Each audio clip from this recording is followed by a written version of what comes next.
Olá, queridos, a paz do Senhor, tudo bem com vocês?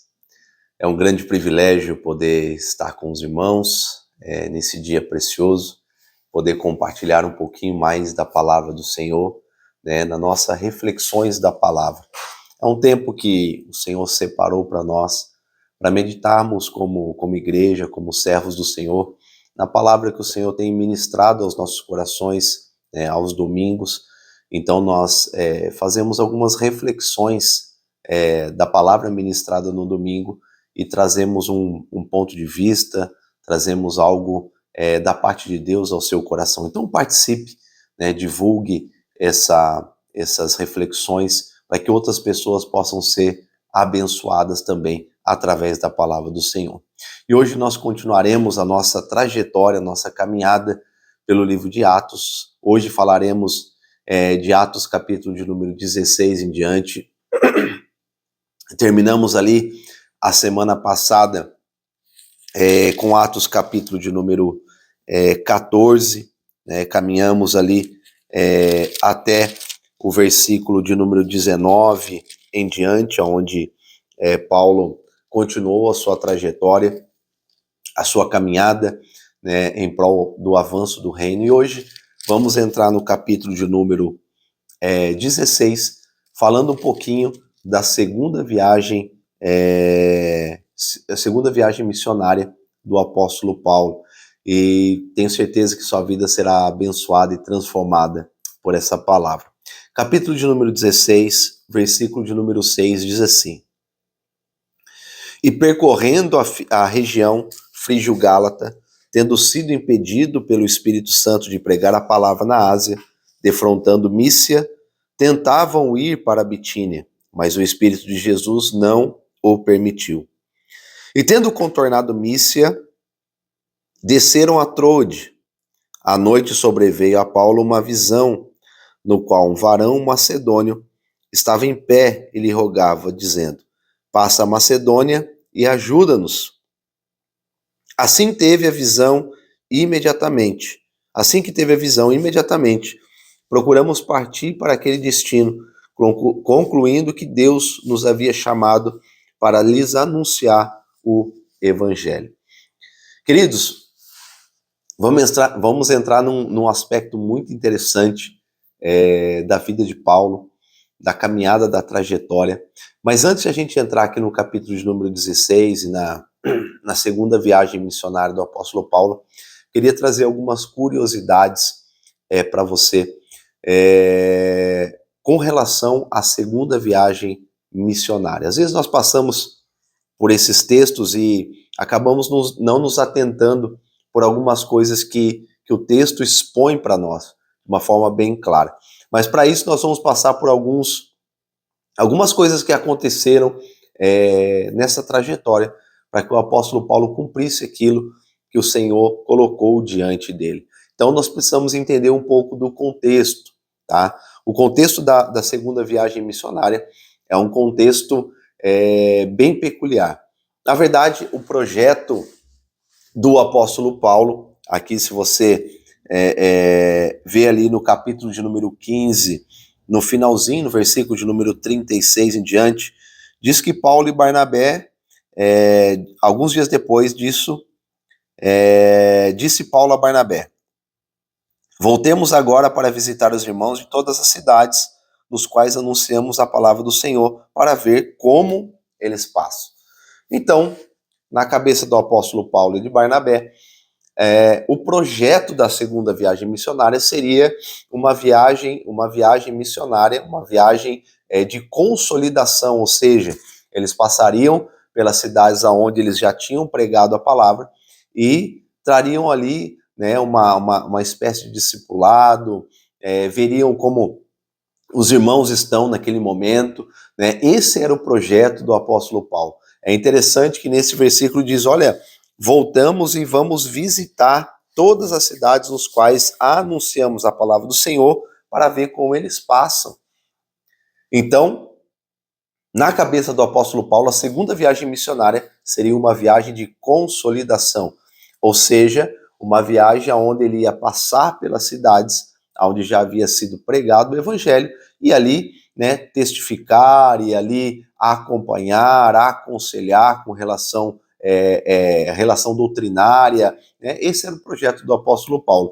Mas nós vemos que no capítulo de número 16, no versículo de número 6, deixa bem claro que esse não seria o projeto de Deus, né? Então, há um conflito aqui de interesses entre aquilo que o apóstolo Paulo e Barnabé esperavam da segunda viagem missionária e aquilo que Deus pretendia fazer através da vida deles. E é interessante se a gente voltar um pouquinho no capítulo de número 15, nós vamos ver uma outra situação que estava acontecendo, porque chegou, depois você dá uma lida na sua casa, mas chegou ao conhecimento dos irmãos e também do apóstolo Paulo, que alguns líderes, alguns homens que saíram ali dispersos da perseguição, pregando o evangelho para toda a região, algumas pessoas ali, alguns irmãos, estavam pregando o evangelho aos gentios, porém, estava sendo negado o batismo, né?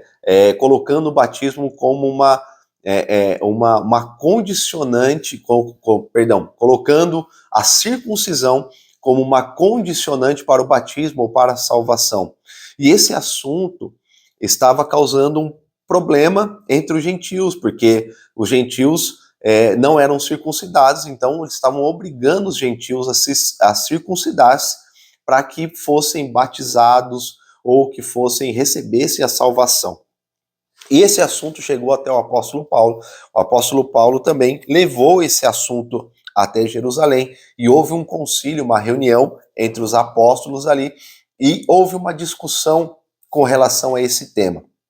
E é interessante que nessa discussão, né, no versículo de número 12 em diante, Tiago se levanta e dá o seu parecer com relação a esse assunto. E o parecer de Tiago é muito interessante.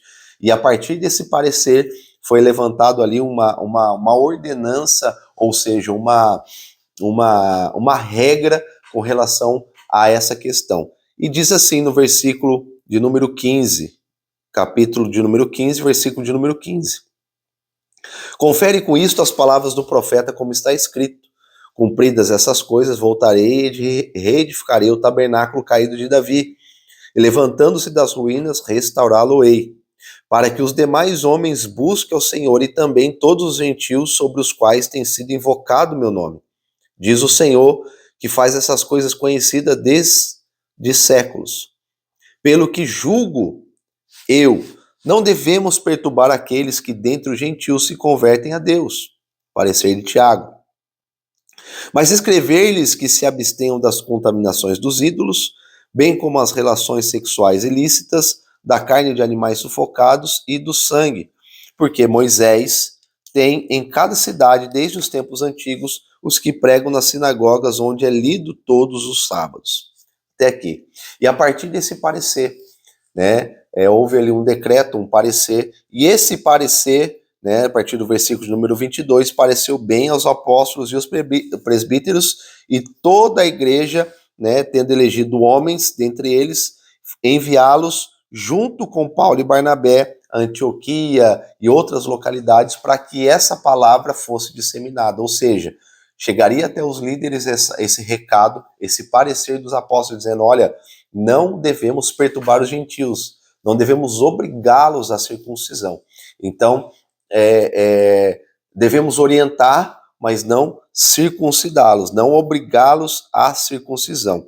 Então, essa palavra precisava ser disseminada, né? Então, eles iam aproveitar não só um projeto de consolidação da segunda viagem missionária, como também uma viagem de instrução, onde levaria essa palavra e esse recado aos líderes que estavam pregando aos gentios. Então, é muito interessante essa questão da segunda viagem missionária. Então, a partir disso, Paulo coloca ali no seu coração o desejo de consolidar o evangelho do Senhor nas localidades aonde ele já passou. Mas nós vemos aqui que não foi bem assim, que o Senhor projetou, né? O que nós precisamos ter no nosso coração, queridos, e na nossa mente, é que nem sempre, né, os nossos projetos são os projetos de Deus. Ou seja, Nem sempre aquilo que nós projetamos ou sonhamos para as nossas vidas está no coração de Deus. Nós temos uma dificuldade muito grande de tratar essa questão, porque nós achamos que tudo aquilo que vem ao nosso coração está no centro da vontade do Senhor, mas nem sempre aquilo que está no nosso coração está no centro e na vontade do Deus Todo-Poderoso. Então, nem sempre os nossos projetos e os nossos sonhos são os projetos de Deus. Mas baseado nesse texto, na segunda viagem missionária do apóstolo Paulo, eu quero trazer alguns pontos interessantes para você, meu irmão e minha irmã, para que nós possamos compreender aquilo que o Senhor quer de nós com relação ao avanço do reino. Aquilo que o Senhor tem no nosso coração, aquilo que o Senhor coloca nas nossas vidas com relação ao avanço do reino. E o primeiro ponto interessante está no versículo de número 6, que nós lemos já aqui, e até o versículo de número 10, que a palavra do Senhor diz que Paulo, ele estava percorrendo a região dentro do seu planejamento, estava percorrendo a região a caminho do seu planejamento. Porém, no versículo de número 6, diz que eles foram impedidos pelo Espírito Santo de pregar a palavra na Ásia. E defrontando a Mísia, tentaram ir para a Bitínia, mas o Espírito de Jesus não permitiu. Ou seja, o Senhor fechou algumas portas com relação aos projetos de Paulo. Fechou algumas portas com relação aos projetos de Paulo. Então, a primeira coisa que nós precisamos entender é que o avanço do reino não depende dos nossos planos, mas sim dos planos de Deus. O avanço do reino não depende dos nossos planos, mas sim dos planos de Deus. O plano do apóstolo Paulo era percorrer toda a Ásia novamente, consolidando a palavra do Senhor. Mas não era o projeto de Deus. Não era o projeto de Deus. Nós precisamos ter isso no nosso coração.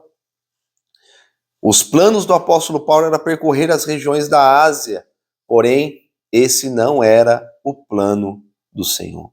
A palavra do Senhor diz que o Espírito Santo, o próprio Espírito, barrou as investidas do apóstolo Paulo com relação à sua viagem missionária. Né? Deus dá uma visão de um varão macedônio clamando por socorro. E o Espírito Santo fala ao coração do apóstolo Paulo. É interessante que no versículo de número 10 diz que assim que ele teve a visão, imediatamente procuramos partir para aquele destino, concluindo que Deus nos havia chamado para lhes anunciar o evangelho do Senhor. Ou seja, eles concluíram no seu coração que aquele era um projeto de Deus e imediatamente cumpriram os planos e os projetos de Deus. A pergunta que eu faço para você é: o que você tem sonhado e projetado na presença do Deus Todo-Poderoso? Porque os planos do Senhor não eram planos de consolidação. Já haviam outras pessoas ali naquelas cidades que estavam consolidando o evangelho, mas o plano do Senhor não era a pregação e a consolidação do evangelho na Ásia, mas sim a expansão e o avanço do reino por toda a Europa. Esse era o projeto de Deus. E muitas vezes nós ficamos presos nos nossos projetos, sendo que Deus tem um projeto tão grandioso para nos dar, para que nós possamos ser cheios desse projeto, e nós ficamos ainda presos nas nossas projeções. A pergunta que eu te faço é: o que você tem sonhado? Aprendemos que o avanço do reino não depende dos nossos planos.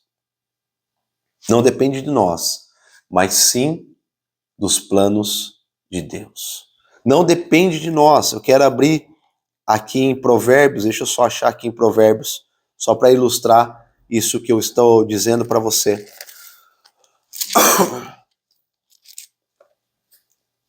Provérbios 16 diz assim: o coração do homem pode fazer planos, mas a resposta certa vem dos lábios do Senhor. O homem pode traçar os seus planos, mas a resposta certa vem dos lábios do Senhor. Segundo ponto interessante, baseado nessa viagem missionária, no versículo de número 11, que diz assim: Tendo, pois, navegado de Troade, seguimos em diretura a Samotrácia, no dia seguinte a Neápolis, e dali a Filipos, cidade da Macedônia, primeira do distrito e colônia. Nessa cidade permanecemos ali alguns dias. No sábado saímos da cidade para junto do rio, onde nos pareceu haver um lugar de oração. E assentando-nos, nos falamos às mulheres que ali estavam concorrido. Certa mulher chamada Lídia, da cidade de Tiatira, vendedora de púrpura, temente a Deus, nos escutava, e o Senhor lhe abriu o coração para atender às coisas que Paulo dizia. Depois de ser batizada, ela e toda a sua casa nos rogou, dizendo: se julgais que sou fiel ao Senhor, entrai em minha casa e aí ficai. E nos constrangeu a isso. Versículo 16. Aconteceu que, indo-nos a um lugar de oração, nos saiu ao encontro uma jovem possessa de espíritos adivinhadores, e o qual, adivinhando, dava grande lucro aos seus senhores. Seguindo a Paulo, e nos clamava, dizendo: esses homens são servos do Deus Altíssimo, e vos anunciam o caminho da salvação. Isto se repetia por muitos dias. Então Paulo, já indignado, voltando-se, disse ao Espírito: em nome de Jesus, eu te mando, retira-te dela. E ele, na mesma hora, saiu. Queridos, o que esses dois textos têm em comum? Se você colocar os seus olhos nesse texto, você vai ver muitas coisas em comum, mas eu queria que você se atentasse para uma coisa específica. O que esses dois textos têm em comum? A oração, ela nos coloca no lugar certo, no momento propício para o agir de Deus. Pastor, o que você está dizendo? Esses dois textos têm em comum que no momento onde o apóstolo Paulo procurava um lugar de oração, ou se retirava a um lugar de oração, tanto no encontro com Lídia, tanto no encontro com essa jovem possessa, o apóstolo Paulo estava se retirando para um lugar de oração. Ou seja, a oração ela nos coloca no lugar certo, no momento propício para o agir de Deus. Através da oração, Deus nos coloca onde devemos estar para que o milagre, a salvação, encontre os corações. E é interessante que nesses dois contextos aqui, tanto na vida de Lídia, houve uma transformação completa na sua casa. E aqui eu não quero me atentar para a vida de Lídia, porque aqui dá um texto, é um texto maravilhoso, porque essa mulher era uma mulher muito importante na sociedade. Mulheres que tinham um cargo de liderança ou empresárias naquela época eram raridades. E essa mulher ela se destacava no meio da sociedade. Então Lídia foi uma conversão muito importante para o avanço do reino, porque não só a casa dela, mas toda a influência que Lídia exercia. Isso é interessante. E essa jovem também é adivinhadora. Também teve um ponto muito específico para o agir de Deus. Foi através dela que outras coisas aconteceram com o apóstolo Paulo. E houve um grande agir de Deus. Então, querido, a oração, ela nos coloca no lugar certo para o milagre, para a salvação. O que acontece é que a oração ela não faz mais parte do processo e do estilo de vida dos cristãos atuais. Somos conduzidos pela nossa própria vontade, pelo nosso próprio querer. Nós não queremos mais gastar tempo em oração, mas pega a receitinha aqui, querido, para o avanço do reino e para a edificação da sua vida. A oração, ela nos coloca no lugar certo, no momento propício para o agir de Deus. Guarda isso no seu coração. Terceiro aspecto importante para nós caminharmos aqui para o final nessa nossa reflexão da palavra é que nós olhamos aqui, por exemplo, no versículo de número 27. O carcereiro despertou de um sono e, vendo as portas dos cárceres abertas, puxando a espada, ia suicidar-se, supondo que os presos tivessem fugido. Mas Paulo bradou em alta voz: não te faças nenhum mal, que todos aqui estamos. Então o carcereiro, tendo pedido uma luz, entrou precipitadamente e trêmulo e prostrou-se diante de Paulo e Silas. Terceira coisa importante que nós precisamos aprender com esse texto é que as cadeias humanas não são capazes de barrar o avanço do reino. A pergunta que eu faço para você nesse texto aqui, sabemos que depois que aquela jovem adivinhadora ela foi sarada espiritualmente, a palavra do Senhor diz que a esperança de lucro daqueles homens se foram.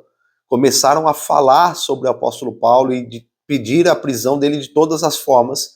E eles foram presos. Paulo e Silas foram presos, açoitados, maltratados. E a palavra do Senhor diz que aquelas cadeias, elas se quebraram através da oração, da consagração, do louvor, né, entoado por aqueles homens. Esse texto é maravilhoso, querido. Mas eu quero fazer uma pergunta para você nessa noite. Qual foi o maior milagre que aconteceu aqui? Será que foi as cadeias ruírem? Ou se foi o coração do carcereiro ser alcançado e toda a sua família ser tomada pelo Espírito Santo do Senhor? Qual que foi o maior milagre? Nós pregamos muito sobre as cadeias, os grilhões vão cair, que as amarras vão cair. Mas qual foi o maior milagre desse texto? Será que foi as cadeias que se romperam? Ou se foi o coração do carcereiro e da sua família que foi alcançado? Nós não temos noção do impacto que isso causa para o avanço do reino, né? Quando a nossa vida, querido, está em chamas, o nosso coração em chamas, as cadeias não podem parar o agir de Deus. Então, se porventura tem algo que tem te prendido, tem travado a sua vida, se coloque na presença do Deus Todo-Poderoso, que nenhuma cadeia é capaz de barrar o agir de Deus. Mas sempre lembre de uma coisa, nesse caso aqui específico, o maior milagre foi o coração daquele carcereiro ser alcançado e a sua família ser transformada pelo Espírito Santo do Senhor. Deus, ele nos coloca muitas vezes em cadeias, para que através das nossas vidas, vidas sejam alcançadas. Que Deus abençoe grandemente a sua vida nessa noite e possa, através dessa reflexão, breve reflexão, dessa palavra que tivemos no domingo, Deus possa tocar no teu coração grandemente e te fortalecer a cada dia mais. Essa é a nossa oração. Fiquem com Deus, queridos, e Deus abençoe a sua vida grandemente, em nome de Jesus. E até o próximo Reflexões da Palavra, em nome de Jesus. Deus abençoe.